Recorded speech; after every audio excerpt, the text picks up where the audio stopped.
And for the very latest on Xi's visit, let's talk to our correspondent Roy Rottenberg. He's joining us live from Bishkek. Thank you for joining us on NewsHour, Roy. Now, President Xi is also scheduled to attend the SCO summit in Kyrgyzstan, which is tomorrow. So what can we expect from this summit?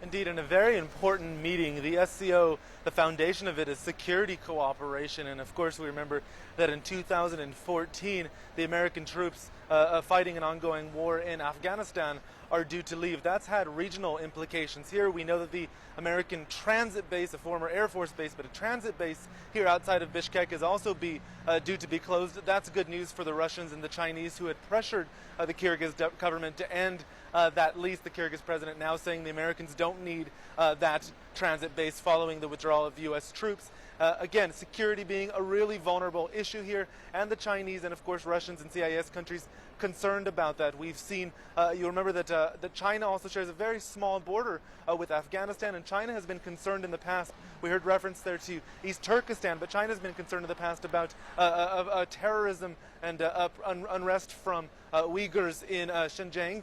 And we understand, at least from Chinese officials, they believe that some of those have been trained in Pakistan, of course those areas south of the countries involved in the SCO. But of course trade is emerging as a new issue of discussion here, and President Xi attending his first SCO as head of state got off to an early start by coming here to Bishkek with lots of contracts worth billions of dollars already effectively signed in his hand. Right, and Roy, you are in Kyrgyzstan covering President Xi Jinping's visit, and you are also there to cover the upcoming SCO summit. So tell us, how has the public and media there reacted to President Xi's visit?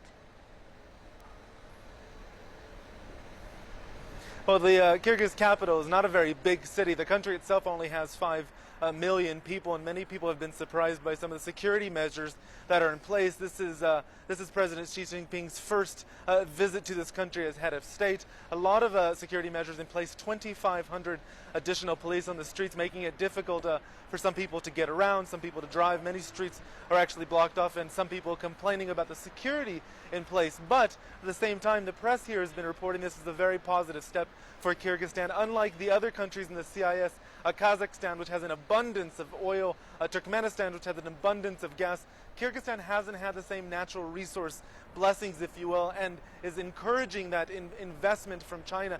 Estimated now new contracts, loan offers to be worth $3 billion. Now that might not seem like much given the types of trade we expect to see between China and Russia, $200 billion by 2020, but for such a small country this is significant and could not come at a better time. Kyrgyzstan dealing with issues of inflation, many people here working in some of the CIS neighboring countries and wanting to see a trade strengthened between Kyrgyzstan and its neighboring countries. And of course Kyrgyzstan shares a very long border with China, lots of cross-border trade being facilitated here, a very important relationship being established, and the people here and the press welcoming that. Right. Thank you so much, Roy, for your report from Bishkek, and we'll be checking with you tomorrow for the SCO opening. Appreciate it.